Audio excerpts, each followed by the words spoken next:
Boa tarde. Hoje, 16 de fevereiro de 2018, estamos iniciando o nosso Uniesportes dessa sexta-feira e que este primeiro bloco tem o apoio de Raio e Roda Ciclo e Peças, a casa da sua bicicleta, na rua Estefano José Vanoli, ali no bairro São Vicente. Também aqui quero registrar que o nosso amigo Zélio, a última informação, o boletim que foi passado para nós, é que o Zélio está reagindo bem ao tratamento e está, logicamente, ainda sob cuidados. É delicada a situação do Zélio Prado, mas ele continua aí reagindo bem. Isso já é uma boa notícia, que o seu organismo está reagindo bem ao trabalho que está sendo feito lá no Hospital do Coração. E, lógico, que não gostaríamos nunca de dar aqui notícias tristes, mas quero registrar o falecimento do craque Agenor. O Agenor jogou no Marcílio Dias, jogou no Barroso, jogou no Brusque e também jogou no São Paulo. Ele faleceu na noite de ontem e vai ser sepultado em Pissarras. Então aí lamentamos aí a perda de um ídolo do futebol brasileiro, o Agenor. É lógico que a juventude não lembra do Agenor. O Agenor jogou lá nos anos 58, 60, por aí. Então, mas registrando aqui a perda desse grande jogador do futebol do passado, o nosso amigo Agenor. E esse programa de hoje é sempre trazendo um colaborador na ausência do Zélio, e o Diego Arthur, aqui da Rádio Univale, hoje vai juntamente comigo fazer a dobradinha nesse nosso programa desta sexta-feira, onde vamos analisar o Campeonato Catarinense, vamos analisar os episódios que estão ocorrendo por aí. E o primeiro episódio que nós vamos analisar aqui é que eu até fui pego de surpresa lendo o site da federação, e a federação determinando de que o jogo Chapecoense e Avaí seria de portões fechados. E aí fui me inteirar, saber o porquê que Chapecoense e Avaí seria de portões fechados, mas tem ainda uma situação. Até às 19 horas de hoje, ou 18 horas de hoje, a Chapecoense tem que apresentar ao laudo à comissão da Polícia Militar de Florianópolis. Então, o pessoal de Chapecó tem que mandar para a polícia, que faz o laudo de todos os estádios, para definir. Seria uma pena muito grande se nós vamos ter exatamente esse jogo, um jogo decisivo, um jogo importante para o campeonato, para o Avaí, porque esse jogo pode dar uma vantagem muito grande à Chapecoense, pode, como também o Avaí, ajeitar e ajustar esse nosso campeonato. Boa tarde, Diego.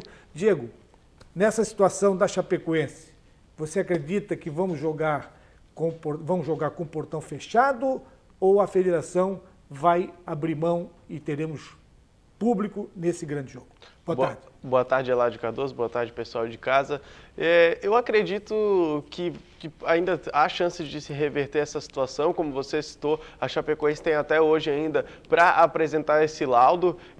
Agora, claro, isso está nas mãos da polícia lá de Florianópolis, aprovar ou não isso, aceitar. Agora, o que me deixa o que me causa estranheza é durante um campeonato isso ser decidido, né? Essas coisas têm que ser já resolvidas antes da competição. Se você parar para pensar, a Chapecoense já jogou partidas dentro da sua casa sem nenhum tipo de problema de segurança, e agora, claro, ela tinha um prazo, se não me engano, de 120 dias para se adequar. Parece que esse prazo venceu, e por isso agora essa situação de ter que jogar com os portões fechados. Mas a Arena Condá, que é um estádio que abriga competições, teve jogos da Libertadores recentemente, abriga jogos do Campeonato Brasileiro da Série A, para a Conmebol serve, para a CBF serve, e para o Campeonato Catarinense não serve. Isso me causa muita estranheza. Espero que se resolva. É o jogo mais importante aí da rodada. O Avaí, se vencer por 2 gols de diferença, ultrapassa a Chapecoense e entra ali na zona de classificação para a final. Então vai ser uma grande partida, jogo da televisão, tudo. Tomara que a gente tenha a torcida fazendo a festa, tanto a torcida lá de Chapecó quanto os visitantes do Avaí, que sempre acompanham o time aí onde ele vai jogar no estado, né?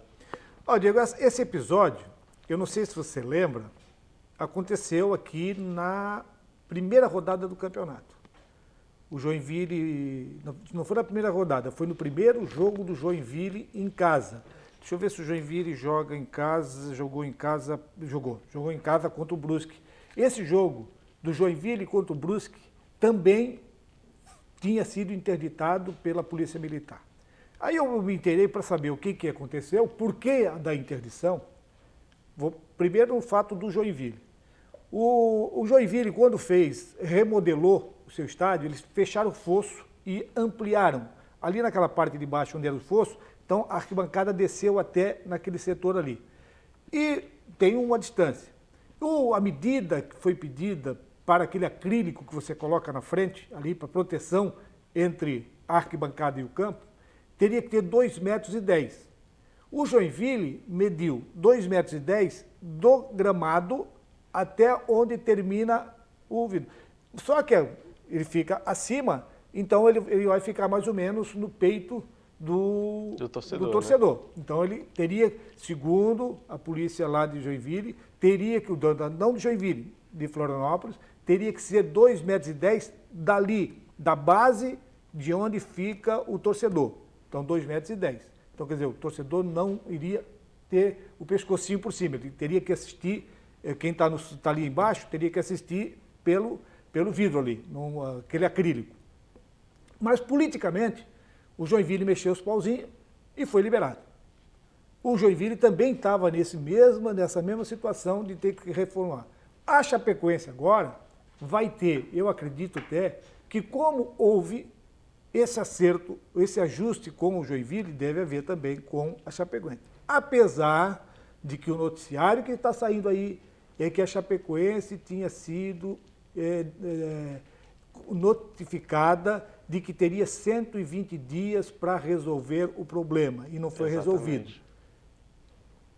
Aí então, venceu esses 120 dias, né? Por isso agora essa imposição da federação de que ela jogue de portões fechados. Mas outra coisa que me causa essa estranheza, a gente vê essas arenas modernas, arenas de Copa, onde o torcedor, o próprio Maracanã, os outros estádios aí de Copa do Mundo, Mané Garrincha, até os jogadores às vezes vão comemorar junto à torcida, tudo, e agora aqui em Santa Catarina tem que ter essa diferença, sendo que até nesse campeonato a gente não tem registrado muitos únicos. O jogo, acho que se registrou problema entre torcedores foi no jogo Avaí Figueirense, mas foi uma briga de torcida, não foi nem invasão de campo, nada do tipo que possa causar esse tipo de exigência aí da Polícia Militar ou uma exigência tão severa, né, para os estádios e para os times aqui do nosso estado. Mas todas as vezes que aconteceu invasão, tá? Vamos pegar o antigo, tá? Não vamos pegar nem o acrílico, não, vamos pegar o alambrado. O alambrado tem aquele tamanho padrão. Então o pessoal pulava o alambrado. Ah, mas o alambrado tem aqueles gomos, então você bota o pé e você consegue subir. O acrílico você não tem como se apoiar, você vai ter que subir e dar uma de lagartixa para poder pular para o lado de lá e ir para a briga. Eu não sei, eu acho que é muita exigência. Eu acho que a Polícia Militar teria que fazer a prevenção na hora de entrar os torcedores, fazer a vistoria que tem que ser feito. Mas quem sou eu para discutir laudo, né? Quem sou eu para discutir laudo? Né? O que eu vou dizer? Eu acho que o laudo está ali, eles estão ali para isso, para evitar que tenhamos um problema futuro. Mas por que só para o Campeonato Catarinense, você colocou muito bem, quando você analisou que a Chapecoense jogou Sul-Americana? Libertadores jogou Libertadores agora. E foi tudo liberado, tudo tranquilo. E agora estão querendo parar. Eu espero que até às 18 horas a Federação, a Polícia Militar, a própria Chapecoense, que deve estar se mexendo agora para fazer, olha o prejuízo. Quanto é que você acha que vai dar um público hoje nesse jogo Avaí-Chapecoense, valendo tudo isso que você falou? Vale 2 gols do Avaí, uma vitória com 2 gols, o Avaí assume a segunda posição. Exatamente. A Chapecoense passa a ser o terceiro. Uma vitória da Chapecoense coloca 6 pontos da Chapecoense no término do primeiro turno. E pode colocá-la na liderança caso o Figueirense tropece. Tem essa situação também. Então esse jogo vale muito para o campeonato. Esse jogo está revestido de muita importância. E lógico, nós teremos também hoje, nós teremos também aí esse final de semana, a decisão da Taça Guanabara, onde, surpreendentemente, o Boa Vista ganhou o Bangu e foi para a final, o Flamengo ganhando a equipe do Botafogo. Tem algum palpite para esse jogo? Olha, o Flamengo é amplo favorito, né? O jogo vai ser... vai ser em Cariacica, no estádio Kleber Andrade, lá no Espírito Santo. Mais uma situação inusitada de estádio, né? A gente tem lá no Rio de Janeiro o estádio talvez mais famoso aí do Brasil, mais simbólico, é o Maracanã, e está lá encostado por má administração. O Engenhão, onde iria ser o palco da final, o Botafogo vetou por causa da comemoração do Vinícius Júnior do gol, imitando o Chororô. Falaram que não iam liberar o estádio para o jogo do Flamengo. É só por ciúminho? Exatamente, eles admitiram, foi só por isso, acharam desrespeito e aí não iam mais liberar o estádio deles, no Engenhão, para que seja feita a final. Depois teve até uma imposição ali, exigindo que o Botafogo liberasse, mas aí o Boa Vista já tinha acertado tudo. Boa Vista, que é o mandante da partida, né? Para ter o jogo lá em Cariacica, e aí vão fazer lá em Cariacica mesmo, no Kleber Andrade. Tem muita torcida do Flamengo lá no Espírito Santo. O Flamengo jogou algumas vezes no Campeonato Brasileiro de 2016, lá vários jogos, sempre com um bom público. Então a expectativa de público para lá é boa, mas claro que vai ter menos renda do que se fosse ali no Rio de Janeiro. Na situação dentro de campo, o Flamengo é amplo favorito pelo elenco que tem, mas o Boa Vista é uma boa equipe. Tem muitos jogadores rodados, com passagem pelos outros times ali do Rio de Janeiro, e eu acredito que se o Flamengo tiver num dia ruim, o Boa Vista pode sim fazer o crime, é um jogo só, mas é muito difícil que isso aconteça, né? Até que o Boa Vista chegou ali, mas passou na semifinal pelo Bangu, não eliminou nenhum grande para chegar na final, né? A situação do Campeonato Carioca, o Botafogo não está bem, o Vasco não começou bem, o Vasco está bem agora na Libertadores, mas o Fluminense também não passou de fase. Também está mal, o Fluminense mal no Campeonato Carioca. Eu acho que não sobrou muita coisa para eles aí, nesse sentido de nós pensarmos que o Flamengo não vá. Agora, você falou que o Flamengo leva a torcida lá para Cariacica. Eu acho, eu não sou flamenguista, tá? Mas eu acho o Flamengo leva a torcida do Iapoque ao Chuí, do norte ao sul, do leste ao oeste. Qualquer canto desse Brasil, não vou nem me atrever a dizer fora, mas nesse Brasil aqui, qualquer canto que o Flamengo for, o Flamengo tem torcida para lotar qualquer estádio. Só o Flamengo, não nem o adversário. Você não acha que tem esse público? Com certeza, até temos histórico disso. O Flamengo já foi jogar lá em Manaus, encheu o estádio, já jogou lá em Brasília, sempre também com um bom público lá no Mané Garrincha. Quando joga no Nordeste, uma vez mandou um jogo aqui no Orlando Scarpelli pelo Brasileirão, quando ia depois jogar contra o Criciúma, também com um bom público. Então o Flamengo tem esse histórico aí, como você falou, leva a torcida para qualquer lugar, né? Pois é, então vamos aguardar essa final aí da Taça Guanabara, depois continua, porque esse campeonato carioca é uma salada de fruta tremenda, né? Regulamento bizarro, né? É uma salada de fruta, tem uma chave X, depois que joga para cá, depois classifica para lá, mas é uma salada de fruta, como aqui em Santa Catarina nós tivemos uma vez, era uma salada de letras, que tinha aí não era do teu tempo, tinha aí um cidadão que organizava o campeonato, então ele fazia chave A, B, C, D, E, F, G, H, mas era uma salada de fruta, o campeonato tudo enrolado. Para entender tinha que ser muito matemático. Mas nós vamos tomar uma aguinha, vamos ao intervalo e voltamos em seguidinha já para falar sobre o Itajaí e falar também da tabela da rodada que nós teremos neste final de semana. Voltamos já já.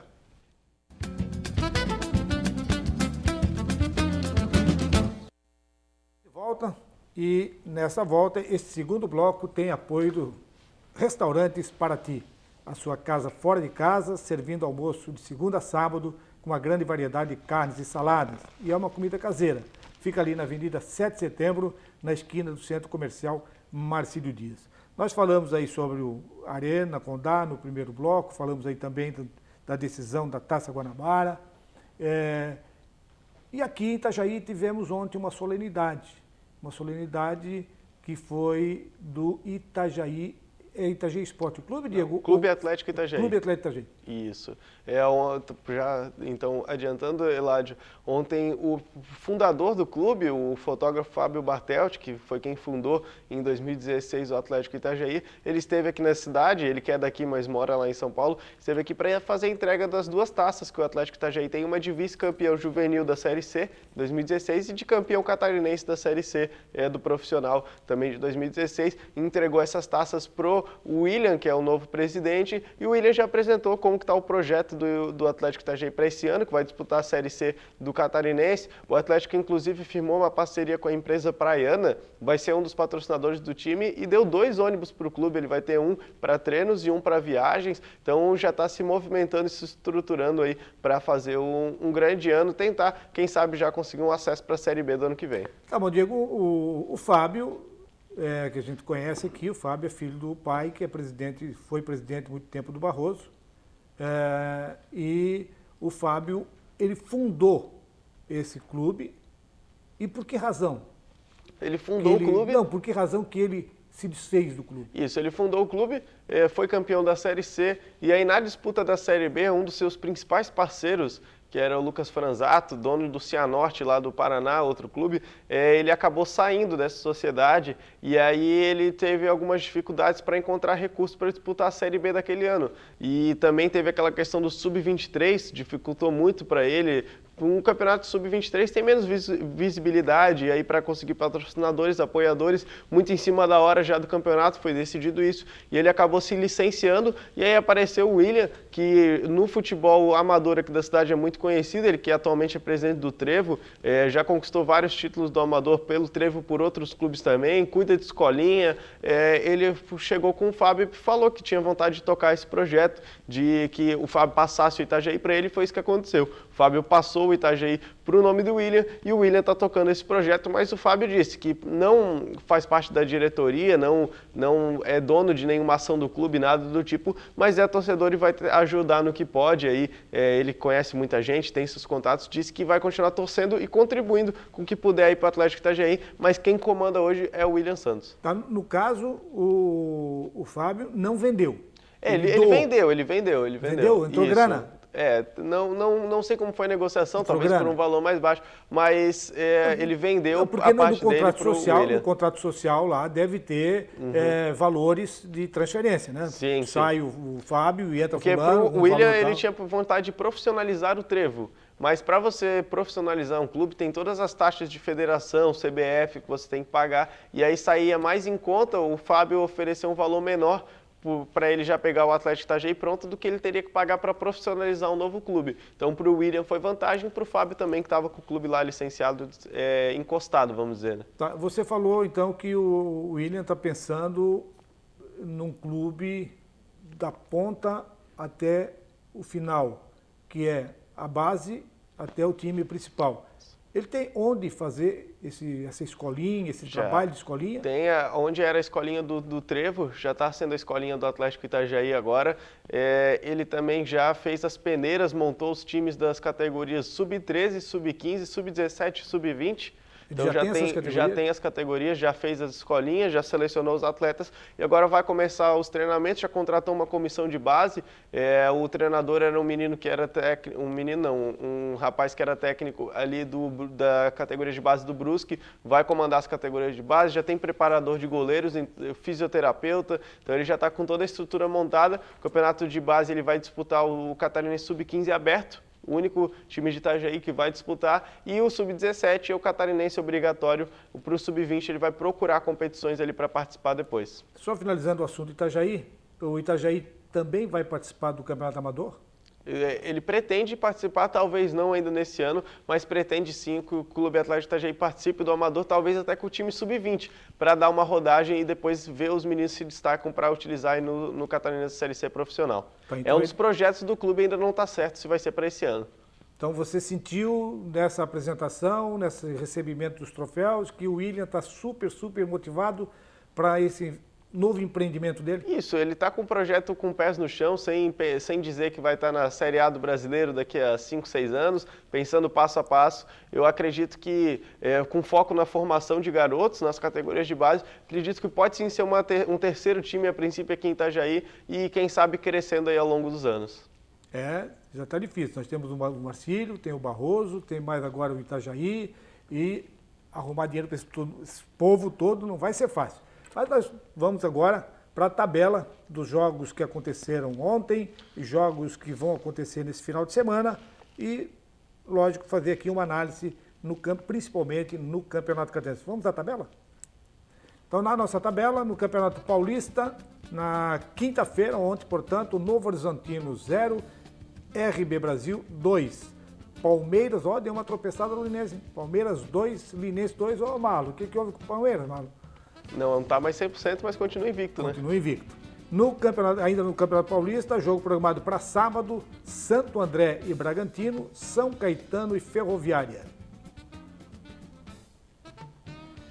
Também no Paulista, jogo rodada no domingo, Mirassol e Ituano, São Paulo e Santos, olha um clássico aí, São Paulo e Santos, Ponte Preta e Palmeiras, São Bento e Botafogo. No Campeonato Carioca, que nós analisamos aqui, Boa Vista e Flamengo vão decidir a Taça Guanabara. No Campeonato Gaúcho, na quinta-feira, Internacional 3-1 no Juventude. Olha, o Internacional... 3 assistências do Alessandro, voltando a jogar em alto nível. Né? Alessandro dando assistência, bah. E também no Campeonato Gaúcho, ainda no Gaúcho, sábado, Cruzeiro contra a Avenida e Veranópolis contra a equipe do Grêmio. O Grêmio que ganhou a primeira e precisa se levantar nesse campeonato. No Gaúcho também, no domingo, São Paulo versus Internacional, Novo Hamburgo versus São Luís, Brasil de Pelotas e São José, terminando aí com a sensação do campeonato Caxias e Juventude. No Campeonato Catarinense, completando a 7ª rodada, Tubarão 3, Internacional 1, Brusque 1, Avaí 3. Avaí fez um belo resultado. E a classificação completada a 8ª rodada, nós temos aí o Figueirense liderando com 18 pontos, seguido da Chapecoense com 17, Avaí vem na sequência com 14, o Joinville tem 12, o Concórdia tem 10, o Hercílio Luz tem 9, o Tubarão tem 8, o Brusque tem 8, o Criciúma também tem 8 e na lanterninha o Internacional com 7 pontos. Tudo embolado, né, Ládio? Tudo embolado. A 9ª rodada e última do turno, programada para esse domingo. Chapecoense e Avaí, o jogo da rodada. Internacional de Lages, Brusque, Joinville e Tubarão, jogo também de responsabilidade para o Joinville. E o Figueirense defendendo a liderança, jogando contra a equipe do Concórdia no Orlando Scarpelli. E por último, o Hercílio Luz recebe a equipe do Criciúma, que começa a se recuperar dentro do campeonato. Tá, nós temos aí a classificação. O Figueirense com 18, a Chapecoense com 17 e o Avaí agora com 14. Ô Diego, você acha que nesse primeiro turno a Chapecoense vai confirmar o favoritismo, jogar em casa e vencer o Avaí e colocar 6 pontos do Avaí? O Figueirense vai enfrentar a equipe do Concórdia em Florianópolis, pode manter a liderança? Ou você acha que vai haver surpresa, que já aconteceram várias surpresas neste primeiro turno? Time grande perdendo para aqueles considerados pequenos. Olha, nessa rodada, Eladio, eu acredito que o Figueirense vá sim fazer o dever de casa. É favoritíssimo aí contra a equipe do Concórdia. Agora, sobre o confronto entre Chapecoense e Avaí, fica muito difícil a gente palpitar, porque as duas equipes elas vêm oscilando na temporada. O Avaí, às vezes, faz um tropeço, por exemplo, tropeçou contra o Inter de Lages na estreia fora de casa, e depois faz grandes jogos, fez um grande jogo contra o Figueirense no Clássico, 3-3 lá na capital. E a Chapecoense também, algumas dificuldades ali no seu elenco, na armação, faltam camisa 10, e dependendo do estilo de jogo, a Chape não consegue criar muitas oportunidades. Então fica um pouco difícil a gente palpitar. Eu acho que a Chapecoense tem uma vantagem por jogar em casa, mas agora tem ainda esse fato de talvez jogar em casa, mas sem torcida, né? O que pode acabar... Não, eu acredito que vai liberar para a torcida. Vai ter torcida. Eu também torcida. Acho que isso acabe acontecendo. Agora, claro, como a gente falou, se a Chapecoense ganha do Avaí, vai abrir uma vantagem ali para o clube de 6 pontos, e aí Figueirense e Chapecoense já vão se encaminhando para fazer a final, por mais que a gente tenha um turno todo, mas isso é uma vantagem considerável. Agora, se o Avaí consegue pelo menos um empate ou uma vitória em cima da Chapecoense, deixa viva a briga ali pela segunda colocação, e o Figueirense vencendo seu jogo já consegue uma bela vantagem para administrar aí nesse segundo turno, né? E a responsabilidade da Chapecoense é que a Chapecoense joga esse jogo contra o Avaí em casa e começa o retorno jogando em casa. Exatamente. Então, uma vitória agora diante do Avaí e depois, na sequência, na 10ª rodada, que representa a primeira do retorno, que não tem retorno, é um turno único, turno direto, então a Chapecoense pode colocar até 9 pontos. E no universo de 8 rodadas que vão faltar, eu acho que praticamente... Exatamente. Elimina. Então é fundamental para a saúde do campeonato que o Avaí vença a Chapecoense. E ali em cima, se a gente vai ter uma briga que pode já ficar um pouco definida, a gente vê que na parte de baixo está tudo embolado, né? Do 5º colocado até o último, a diferença são de 3 pontos apenas. Então a gente tem uma briga ali dos 5 pequenos e o Criciúma de intrometido, vamos dizer, ali na briga contra o rebaixamento. O Criciúma começou muito mal, ganhou a última partida, o menino João Paulo aí vem muito bem e agora tem um confronto direto fora de casa contra o Hercílio Luz. Uma vitória pode fazer com que o Criciúma dê uma respirada e já uma derrota pode cravar de vez uma crise lá no Heriberto Wilson, né? Nós como palpiteiros, nós colocamos aqui no início do campeonato de que iriam brigar Hercílio Luz e Internacional. O Internacional se confirma, pode terminar a primeira fase, essa nona rodada, em último lugar. Mas o Hercílio Luz não. O Hercílio Luz está lá no bolo, lá em cima. Não tem diferença, muita diferença. Tem 9 pontos para 8 pontos. Quer dizer, não há muita diferença nesse aspecto. Mas nós vamos ter que aguardar essa rodada desse final de semana. E no domingo nós estaremos aqui, o Diego estará aqui, o Kaká também e o Benício.